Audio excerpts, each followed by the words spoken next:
but I just felt like I was peddling consumerism at a scale that I was really not okay with. I think we spend too much money on too many things generally, and we're bombarded with advertisements about it. And it's one thing to get it as an ad in a video. It's another thing where the whole video you're watching is like all about that. So that's what really changed it for me. Like I was like, how did I end up here? This isn't really what I want to be talking about. And that's why it changed.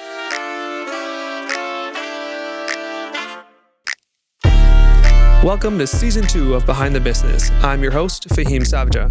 Every episode, we go beyond the business plans and discover the real life and untold stories of today's entrepreneurs. It's time for the people behind the business. Let's get into it.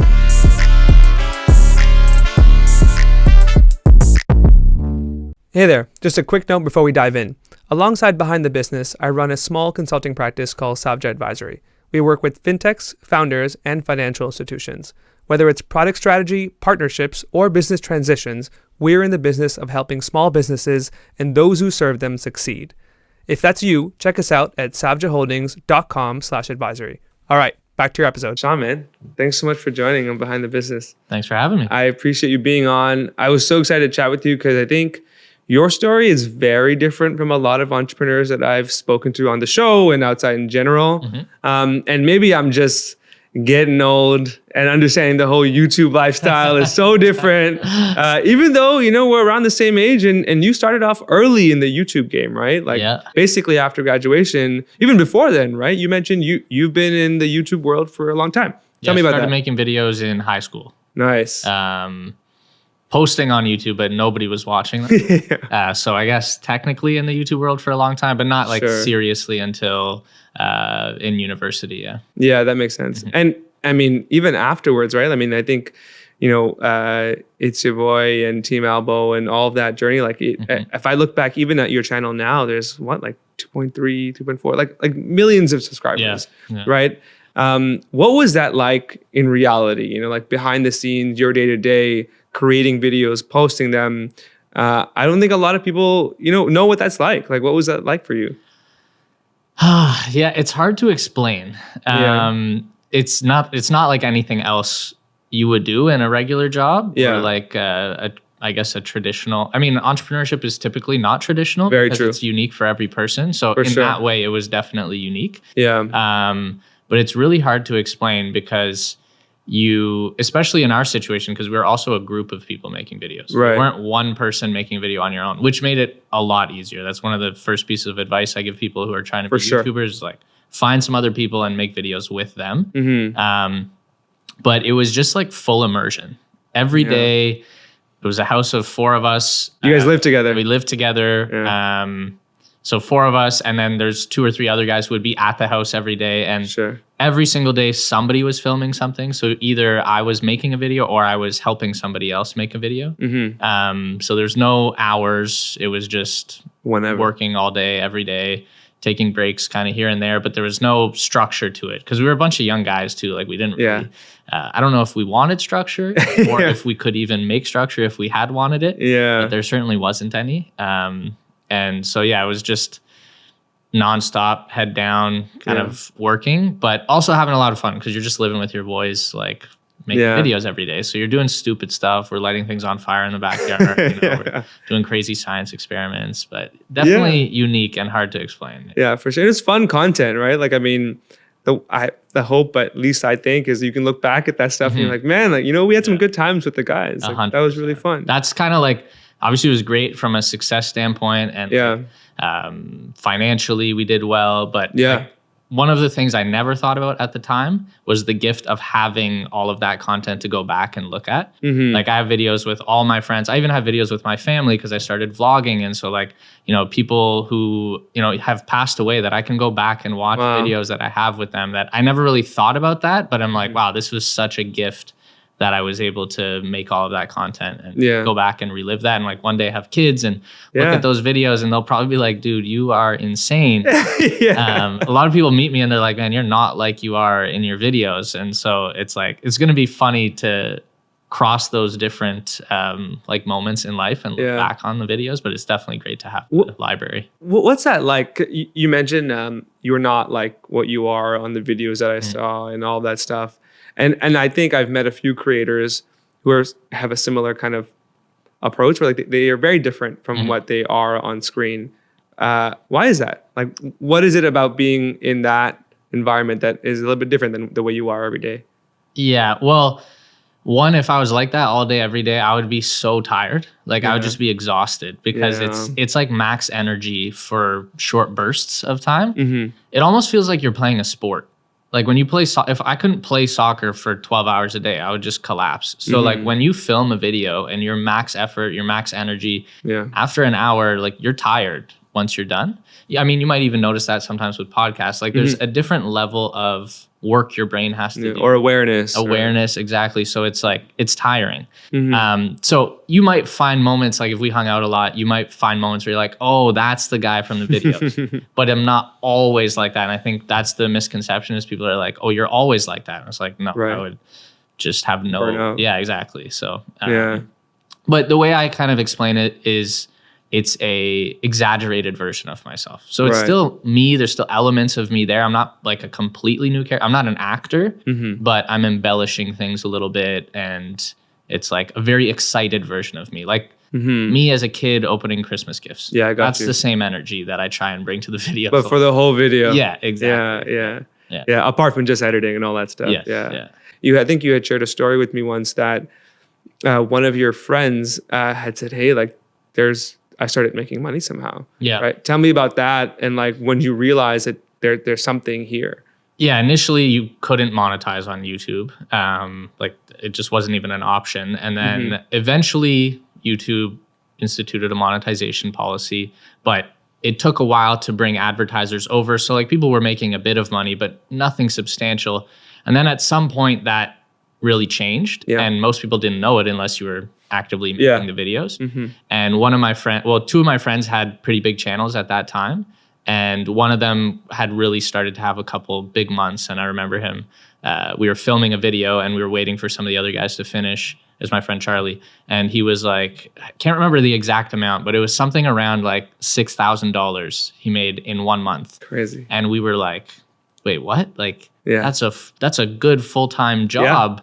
That you're making YouTube videos. Like we just never imagined that being possible. And so that really shifted the mindset for everyone of like, oh, we can take this seriously instead of, I was in marketing, business school, all of that. I thought I would go that route. Right. I was like, wait a second, you mean I could make videos with my friends and that could be my career? Like, why wouldn't I try that? Of course. Yeah, of course. And this is at a time where like, everyone is trying to find a job and like, have, the traditional career. And you guys are like, man, there's something here. Was that like YouTube money or like ad money? And like, how did you think about, okay, now that we know this is possible, what do we do next? Man, you give me too much credit. I don't think I was thinking too far ahead at the time, honestly. It was just like, I knew I always wanted to run my own business, do my own thing. Yeah. I didn't know how I was going to do that. So I think that was one of my most like beneficial traits was just being open to whatever might come my way. Right. And being down to try it, even if it didn't make any money at the time. So yeah, it just made money and we're like, okay, let's make some videos and see what happens. Yeah. And that was basically it. And then I started to see similar success. And some of my friends started to see similar success and we were like, okay, like this is it. Let's just keep doing this until the wheels fall off, essentially. Yeah. And that was really the mindset for a long time was like, at any point, like this is too good to be true. You mean I can make videos with my friends and make thousands of dollars, tens of thousands of dollars, like every month. And that's my job. Like that doesn't make sense to me. It wasn't computing. So it was like, at some point, this is going to stop. This isn't going to work forever. Yeah. So we got to maximize it as much as we can while we can and build that foundation for whatever's to come down the road. For sure. Yeah. You talked about like maximizing it while you were in it. What was like the coolest moment being in that world of creating videos? Oh man.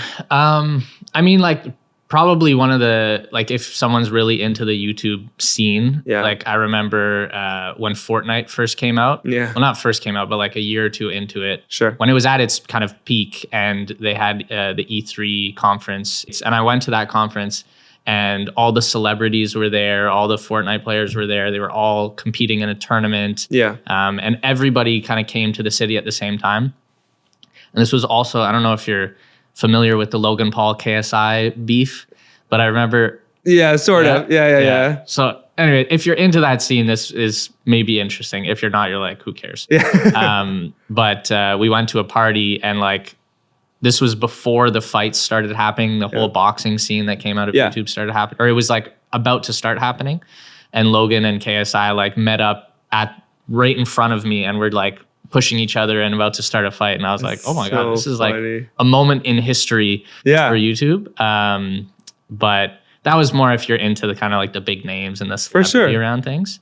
That would be something that was like a pretty cool moment. But honestly, the day-to-day of it was, it's like you're just actually making videos with your friends every day. And so to be able to do that was the best part for sure. That's awesome, because like not a lot of people get a chance to do that. And, you know, I have like fond memories of my high school crew, and I still hang out with them thankfully today. And it's cool that you get to do that, and it's kind of shared. And one thing that I really liked was, you know, when I was preparing for this, I was just kind of looking at the old YouTube videos, the Team Albo videos, and there are people who are commenting like today. They're like, man, we miss it. You know, like those were the days. And it's like they felt a part of it. For sure. Yeah. Like, did you get a lot of that fan love? Yeah, it's like, so at the time, like our probably core audience was like young guys from like 12 to 16. So at the time, a lot of like, we would go out in the mall, and tons of them would come up and want to take photos, and I would do events at the mall, and we'd have hundreds of people who'd show up. And it was really cool. But I actually kind of like it more now, because I have young guys where they're now in their early 20s. And they come up and they're like, man, you were my childhood. And like, they're so like, they're still excited to meet me. But they're also way more respectful now. Like, these kids were insane. When they were 12, 13 coming up, they were wild.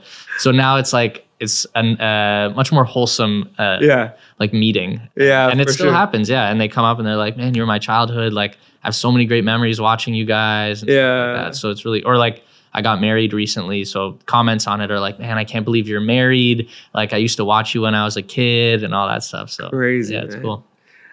You talked about like, we're gonna go and until the wheels fall off. Like, did you as a group or as an individual start to notice like, okay, this is starting to kind of wind down? Or did you at some point consciously be like, it's time for me to try something else? Yeah, it was more conscious for me. Like, it changed for sure. Like, we weren't making videos as a group in the same way. Like, we moved out. I moved out of my house, moved in with my now wife. And then some of the guys moved to Toronto for a little bit. And kind of around COVID, everybody had to separate a little bit. So we stopped making videos together as much. But things were still going well. Like, I was still having a lot of success with that kind of new chapter where I was doing tech reviews and unboxing videos and stuff. And I had a lot of fun with my lead editor, Jay, who started to become kind of like one of the primary figures in the videos. And that was a great time. It was different, but it was a great time. So it was still going well. I just wasn't enjoying that as much anymore. And it was kind of a case where like the wheels weren't falling off. So I'd been going for so long with thinking the wheels were going to fall off that I didn't take holidays really. I was working, or like I would go on a holiday, but I would still be working while I was on my holiday. Filming and you're editing. Yeah, filming or editing and posting, doing thumbnails, like whatever it was that needed to be done. I don't know if I want to keep doing this forever, but it's been, 7-8 years at that point probably. Of that lifestyle, and I kind of wanted a break. So I figured if I was gonna ever be able to take a break, I was gonna have to reformat the way we were doing things. It's kind of refreshing to hear you say that in a way, because I do think a lot of people have the misconception that, man, they don't work. Like, like YouTubers are just like having fun. And I'm sure you're having fun. I'm sure it's a great time. And, but it's like a lot of stuff behind the scenes, right? That you just don't get to see. And I guess you kind of felt like a sort of burnout? Is that kind of what it was? I think I was getting there. And that's like a common term that gets thrown around in the YouTube community a lot because a lot of people do suffer from burnout. Yeah. I don't think I was quite there. I just wasn't in love with it anymore. Yeah. And it gets harder to work on something when you're not like enjoying it in the same way. Yeah. So I realized I needed a shift because of that. But I wasn't so much burnt out as I could see that burnout would come if I stayed. Yeah. Like if I'd done that for another 2-3 years, then I would have been like, man, I can't do this anymore. 100%. Yeah. So what was that shift? Like, what did you tell yourself? What did you do to be like, all right, now I'm going to consciously focus on the next step? Well, I figured the main thing was I was on camera. Yeah. And my manager at the time used to talk about like, maybe we can find another person to be on camera and you could, fade into the background and someone. And I was like, we could try that, but I'm pretty sure my audience is not going to be that receptive to the idea of me just like not being on camera anymore. Yeah. So I figured something completely new would be the best approach. Right. And so I started the Tesla Space YouTube channel. Right. That was over 5 years ago now. And at the time I was making Tesla videos on my main channel. I had bought a Tesla Model 3 and everyone was kind of interested in the topic. So I started making those videos. But this time I built it from the ground up with the idea that it wouldn't be focused on me. So I got an editor or a dedicated editor, a writer, and I was doing the voiceover, but like a voice I think is easier to change. And it's also way less work. I can record for sure. I could record a script right now in 20 minutes and move on with my day kind of thing. So that was the format that I consciously shifted towards, but I had no idea if it was going to work. So I didn't stop doing It's Your Boy right away. I just kind of did both for about a year. And then the Tesla Space started to pick up. And I think naturally, because the Tesla Space was doing better, I put less effort into It's Your Boy. And then that channel started to do a little bit worse, which made it easier for me to say like, all right, you know what? Let me step away from this and go full into the other approach. Yeah, for sure. Yeah, I saw that last video where you kind of said like, here's my reason for leaving YouTube and for no longer being on screen. Like, what was the reaction from people after you posted that? Really good.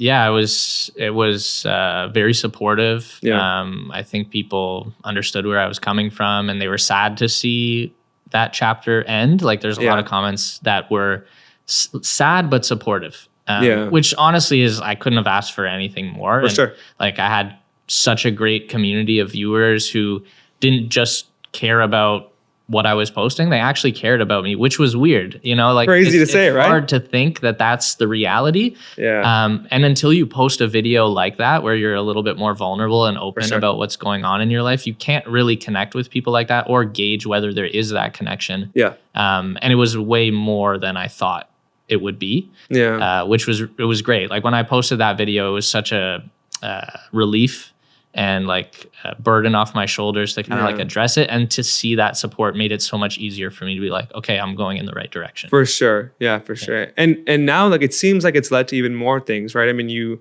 talked about the Tesla channel and you have a couple other channels as well. And now you have a full out like social media agency business, right? Yeah. Tell me about Creator Mill, how that's been going and now using a lot of your experience to help other brands.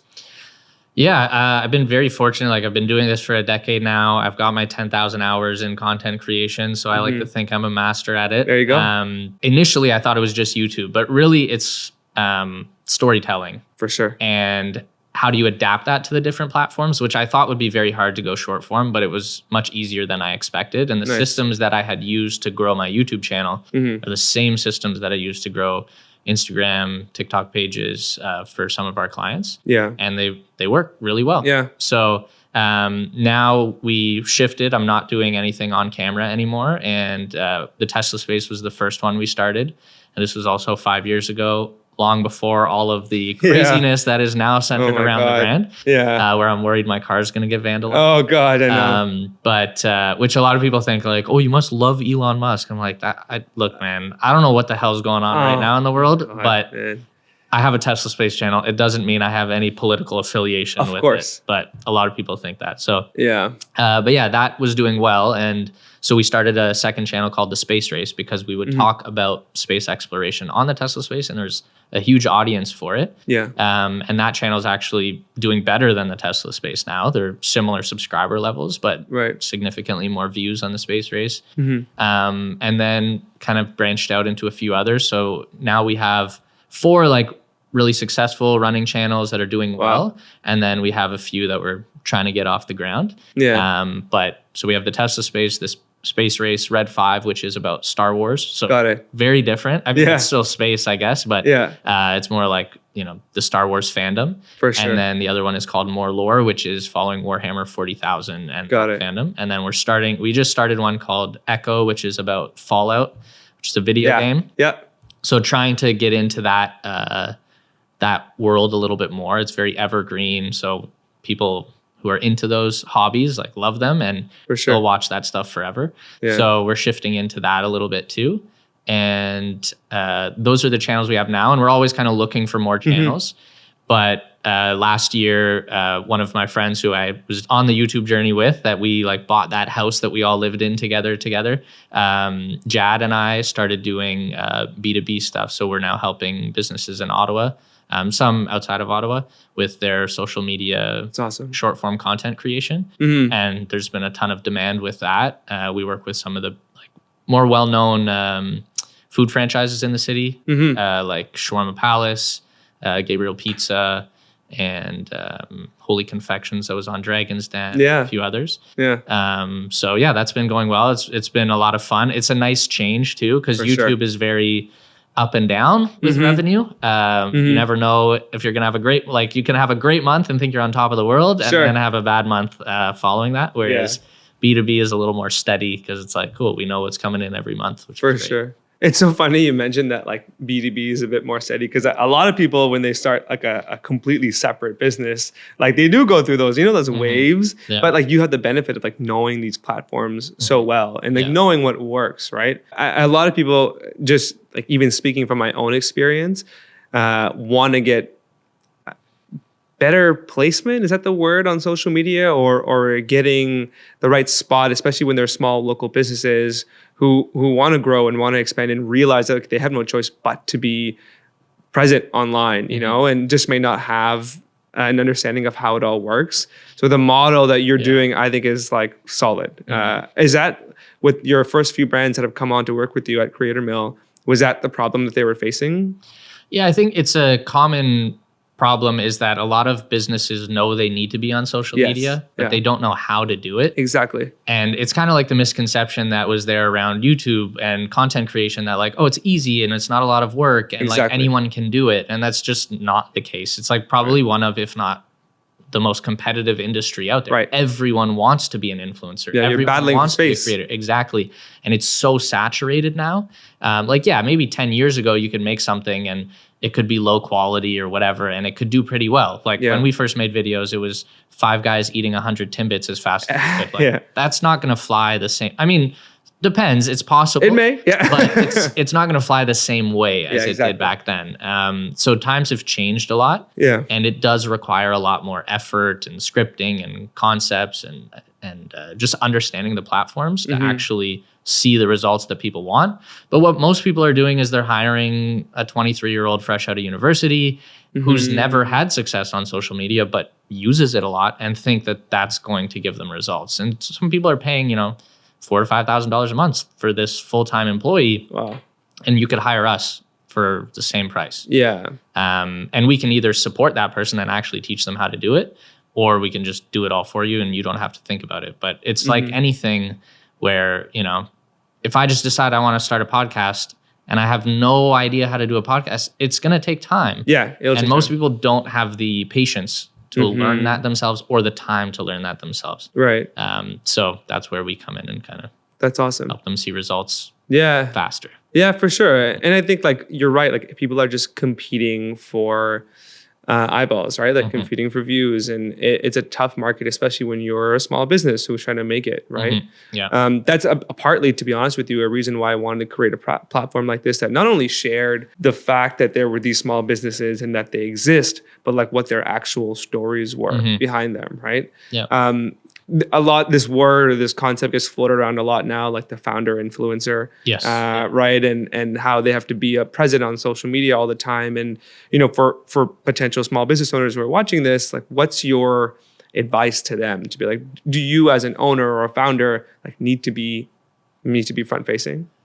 I think you have to be honest with yourself about whether you can be front facing. That's the first point. Some people don't have it, don't want to do it, aren't dedicated to it. And if you're not, there's tons of other ways that you can win with your business. You can build a great business and never show your face and never tell your story in that way. It's happening all the time, but it's getting increasingly more difficult because the world has changed. And like, where do people go for finding businesses? A lot of the time it's on TikTok or Instagram. So I would say if you're going to take that approach, you're probably going to want to have a really good influencer campaign that allows influencers to be the face or, you know, share your business online, because you do have to be doing something at this stage. But if you are open to doing it, if you're interested in doing it, I think it can be a huge differentiator for your business. Yeah. And it's still like, how do you go about doing that? That's the second piece. I think you should be doing it if you can do it. Yeah. Because it's like what you said, you're trying to open it up for people to be able to tell their story. And that's how people are buying nowadays. They're buying based off of people buying. And I shouldn't even say nowadays. That's how people have always made purchase decisions. Good point. Yeah, it's a good point. Word of mouth has been the best form of marketing forever. And that's not changed. It's just now word of mouth can exist on social media. So you can scale word of mouth. Yeah. That wasn't possible before. And that's why social media is so effective, because I can get either an influencer to say, oh, this product is great, and it's word of mouth at scale to their entire audience, as opposed to like just you and me talking, you know, over a drink on Friday night. Exactly. Or if you can speak to your audience, if you can build rapport with your audience and engage with them, then you don't have to, you know, rent the audience from the influencer. You can talk to them whenever you want, and they get to know you. And people, like, think about, you have a lawyer, an accountant, or any of those service-based industries, especially real estate agent. Those are relationship 100%. Or the coffee shop you go to every day. You're going to go to the coffee shop that makes you feel at home. Not necessarily, like, let's be real. The coffee's pretty good at all these coffee shops, right? So it's like, where do you feel comfortable? And you're going to feel comfortable based off the relationships you have. So if you know the people, if they know you, if you know other people who go there, that's what's going to make you more likely to go in there. And the first opportunity to do that now is for businesses on social media, where you can tell your story. And it's huge. It's very important that you're giving people this platform to do that, but they can also do that themselves now by explaining who they are and the why behind their business through their social media platforms. Yeah, I 100% agree with you. I think like the term like authenticity comes up when you're talking about that approach, right? Like, do you find that, you know, small business owners hesitate to be themselves, like when they're sharing their story and talking out loud in a mic or on a phone? Like, what's that like when you're trying to coach a business owner? I think they feel uncomfortable. I don't know if they aren't themselves, but I guess by virtue of being uncomfortable, they aren't themselves. Yeah. And it takes time, and it takes coaching, and it takes somebody who's been there. Yeah. In many ways, because it's like, I've done it. I've been in front of a camera. I was so uncomfortable when I started making videos. For sure. Like, if you go really far back, there's videos where my friend used to always be like, man, you got to talk louder. No one can hear you. Because we didn't have nice mics like this back then. And so I had to actually learn how to be better on camera. And that's the case for everyone. It is a skill. A lot of people don't realize that. And some people are naturally better at it, just like any skill. But some people need to spend time working at it. Yeah. And so typically what we do, for example, is make video concepts or find video concepts that are really easy for someone to execute, so that they can start feeling a little bit more comfortable with a camera in front of them. They can see the video go up. They can see like, okay, this isn't so bad. It's not so embarrassing. But if you get someone to like act out a full scene on their first video, it's not going to be good, because they've never done it before. So I got you. One of the things, our philosophies with all of our shoots is easy wins. We always go in and we start with the easiest stuff because we want people to feel good. We want to have progress right away with the videos. We're ticking boxes. You feel better when you're making progress. And so that'll make people feel a little bit more comfortable. And so that's what I would suggest for a business owner is find some simple concepts. You don't have to reinvent the wheel. You don't have to, make this high production piece of content. For sure. Like there's a big trend around FaceTime conversations is what people call it. Yeah. It's just, you just set up the phone and talk for a little bit and maybe you don't like it, delete it. You don't have to post it, but at least it gives you some reps and some practice. Yeah. That's awesome, man. And you're coming at this from the perspective of having done it before, which is so, I don't know, just so welcoming. Cause I do think there are a lot of people that you end up getting a bit skeptical about, right? To be like, I don't know who this person is telling me what to do, versus people can look back in your history and be like, oh man, this is what he built, right? So when you were building, what was the hardest part about all of it? Whether it's building a business or whether it's kind of just being online. Well, when I was building the YouTube channel, the hardest part is not connecting your self-worth to numbers on a screen. Damn. Wow. Yeah, makes sense. Yeah, that's I think that's probably where a lot of YouTuber burnout comes from. Yeah. Because you start getting thousands, hundreds of thousands, millions of people who are saying you're the best or you're great or you're awesome or you're so funny. And you start to attach your self-worth to those comments and also the view numbers. But it's, like I said, it's a very competitive platform. There's tons of people making amazing videos all the time. And sometimes your video ideas aren't as good, or sometimes your execution isn't as good, or maybe you were tired that day and the way you presented yourself wasn't great, or maybe you say something that's a little controversial and people now are attacking you. Yeah, like you should go look at some of the Tesla Space videos we have. It is crazy. Oh man, but it's a lot easier when it's not my face, for it's not me anymore. But when it's you and your face, it's hard to disconnect people's online perception of you and who you perceive yourself to be. Or your own self-worth. Like if you're used to getting millions of views on a video and now you're getting 50,000 is great. Like 50,000 is incredible. But I remember posting a video and getting, 100, 200,000 after I was used to getting millions and being like, oh my God, this is all going to come crashing down.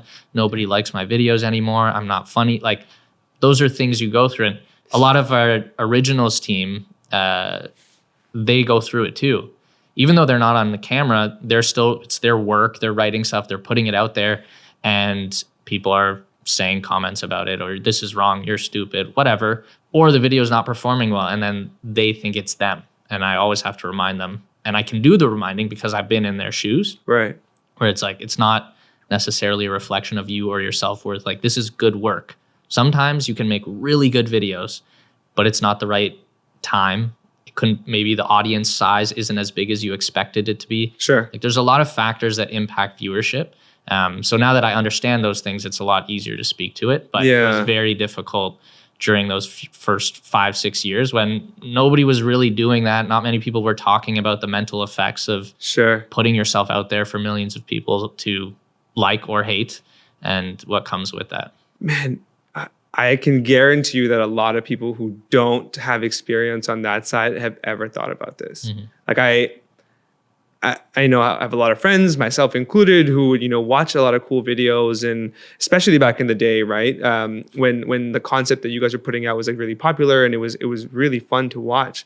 But I never once thought about like, I wonder if they're view chasing, or I wonder if they're impacted so much by the videos that they're making. And it's kind of cool to hear you say that out loud. And that's a great point. The view chasing is what happens to a lot of people. Right. Most people start making videos because they love making videos. And then the way the algorithm works is it rewards a certain type of video. And maybe you don't actually want to make that video anymore, but now your audience likes it. And now the algorithm is only going to push it if you do that type of video.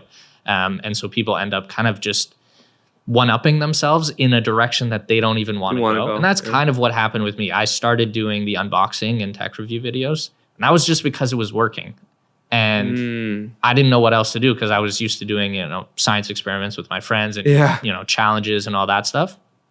So I needed something that I could do on my own, and this worked and people liked it. Yeah. But after 2 years of doing it, I was like, what am I promoting right now? Like I'm buying all this trash products off Wish at the time, and not all of it was trash. Some of it was okay. And so I'm sometimes a little harder on myself than I should be about it. Sure. But I just felt like I was peddling consumerism at a scale that I was really not okay with. Yeah. I think we spend too much money on too many things generally, and we're bombarded with advertisements about it. And it's one thing to get it as an ad in a video. It's another thing where the whole video you're watching is like all about that. Yeah. So that's what really changed it for me. Like I was like, how did I end up here? This isn't really what I want to be talking about. Yeah. And that's why it changed. Yeah. I mean, well, kudos to you, right? Like you still used what you learned to build something out of it, but you pivoted the right way so that way you're hopefully enjoying what you're doing now, right? Yeah. I think a lot of people will easily tell you that I went down the route of being a lawyer, an accountant, a doctor, or whatever, because it was just what was lined up for me, right? Or it was what I thought the right thing was to do, or all my friends were doing it, right? At any point during your career, or even building your businesses, did you say, maybe I should just go get a real job? Oh, yeah. Yeah. Yeah? I mean, I think if you speak to most entrepreneurs, at some point they'll tell you like, it's a lot. Like it's a lot of pressure that doesn't fade. Yes. And the idea of being able to just go into your 9 to 5 and then go home and check out comfortable is very appealing. Yeah. Now I know that's not every 9 to 5, and there's plenty of people working jobs that still take it home with them. 100%. But the idea of essentially being able to work a job and then check out at the end is definitely appealing. And I've thought about it many times where I'm like, maybe I don't want to be focused on like growth and how do I do more and how do I make more and how do I build this into something bigger. Like there's so much social media about like entrepreneurship now, like the glitz and glam around it, I think. Oh man.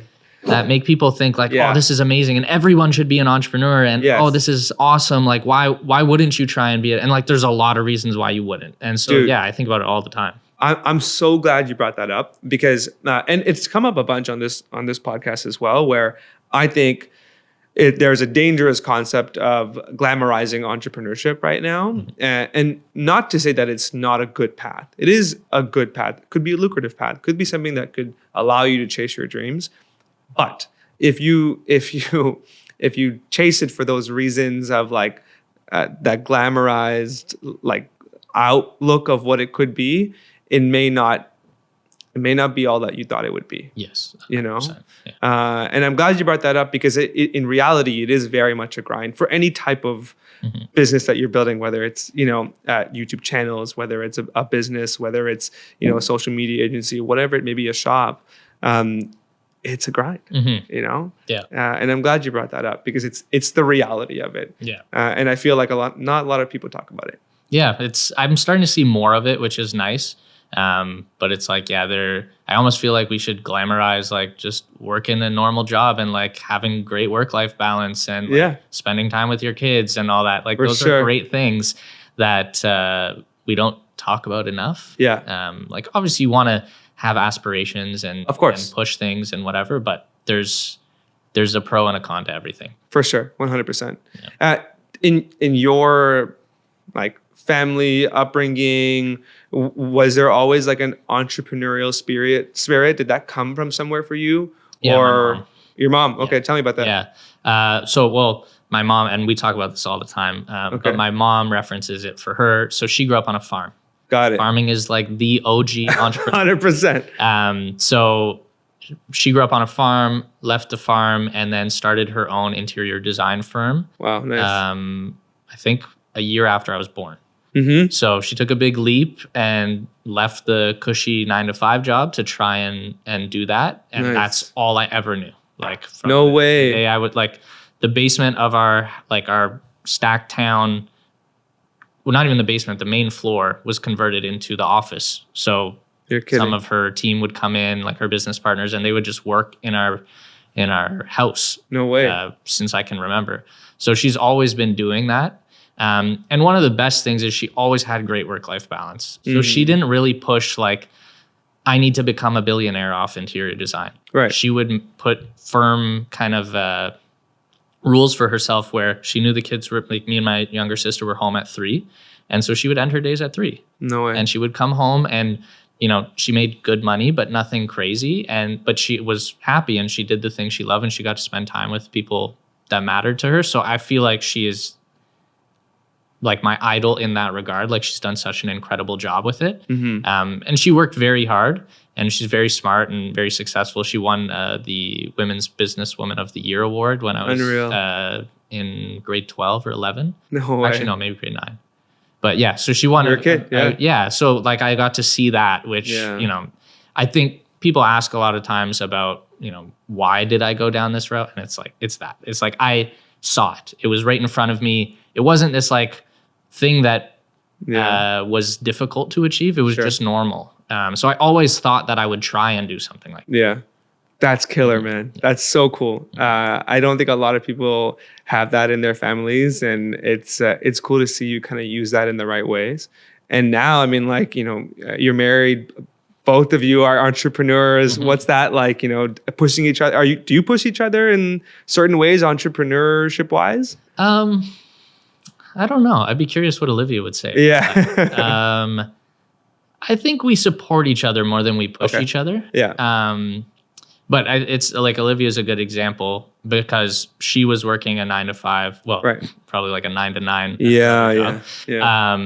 And she didn't have like an entrepreneur that she grew up with. So then, but I pushed her in that regard, I guess. Back then it was because I could tell that she had the work ethic to do it. She had the passion. It just wasn't something she thought about as much because, she didn't have that type of influence. And then she took the leap and has had a ton of success with it, which I always knew she would. Right. So in that sense, like we push each other sometimes, but for the most part, I have faith that she knows what she's doing way better than I will. So I'll support her with things like social media for her company. I know that. But outside of that, she's way better at ops than I could ever try and be. She's a great manager. She's a great like leader. So she doesn't need me to push her in any way. And I think we're more like a lead by example. I see what she does and I'm inspired to bring some of those things over to my company.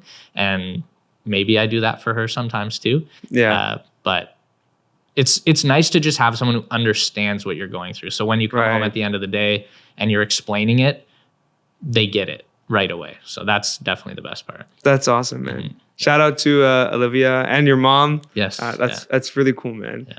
What is something now that you've gone through the YouTube journey, have built several channels and are running and operating Creator Mill that you would have told yourself maybe, I don't know, when you guys first recorded your first video in high school? I probably would have just said, enjoy it. Like, it's a great ride. Just enjoy it. There's so many things that I, in retrospect, wish I maybe did differently, but also like, I kind of have accepted just like, we can't do things differently. If we could have, we would have. Right. So like, my business manager at the time used to always talk about creating products so that I could advertise my own products instead of selling other brands' products. And now it's like, Prime and like all these other massive YouTube brands exist. And those were things that he was telling me to do. And I just was like, no, I'm just a creative. I'm just making my videos. I want to make my videos as entertaining as possible and stuff like that. Or he suggested, reinvesting and hiring more of a local team and building out my team. Cool. Like he suggested everything that I ended up doing. I just did it 2-3 years later. Right. So, part of me is like, I wish I could have done that at that time and things might've been different. Like Mr. Beast is someone people talk about all the time. God. And I had more subscribers than Mr. Beast. You're kidding. And I remember when he was coming up, one of the biggest videos people might remember is he donated $10,000 to live streamers. Yes. And the brand deal that he got for that was from a company called Quid. And it was, I don't even remember what they were doing at the time. It was some app. Sure. I got the same brand deal for the same amount of money, but he took his $10,000 and he gave it all away. I took my 10 grand and threw it in the bank because I was worried the wheels were going to fall off. Of course. Yeah. But the mentality he had to just reinvest into the videos, it wasn't something I had at the time. I was like, I guess more of a scarcity mindset. I was worried this was going to end and I was trying to get as much as I could out of it and figured in a few years I'm going to have to get a real job or something. I don't know what's going to happen then. But if I had just thought a little differently, maybe there's some alternative universe where I could have been one of the bigger creators on the platform. Right. So there's things like that I'm like, oh, that would have been cool. But I'm also like, I didn't because I couldn't. Yeah. And that's just the reality of it. And I think I did a great job overall of riding it till the wheels fell off as long as I could. And I'm very happy with the outcome and everything from it. But yeah. So I don't necessarily have advice in that regard besides like buy Bitcoin, but fair enough. You know, like mostly just, enjoy the ride. Yeah. It's over faster than you think. Well, it changes faster than you think. Yeah. And everyone talks about the good old days, but we forget that we're in the good old days right now. And so I didn't know that then. And so I try not to nostalgia too much about it. I know, man. And enjoy this. Like, this is fun. Like, there's going to be a moment in 10 years where I'm like, man, that was a fun podcast that we did. And we're going to look back on that. So it's like just being more present. I would have loved to be a little bit more present at Hell yeah. But yeah, just enjoy it while you're in it. The journey to get to where you're trying to go is definitely the best part. Yeah. Getting there is great. But like the journey is what you're always remembering, what you'll always look for again. Like even now I'm like, oh man, how could maybe I should start something brand new. Yeah. Let me just sell everything and just start something new again. And I'm like, let's relax, Sean. Yeah. But like, you know, you still have that draw that kind of wants to bring you back to those old days. For sure, man. Yeah. It's hard not to be too nostalgic sometimes. And remember that, man, you know, you're living the good days right now, right? Exactly. And regardless of how hard something or some process or some business may be, you know, hopefully you look back on it. Like we'll look back on this podcast and be like, you know, we had a really good time. Yeah.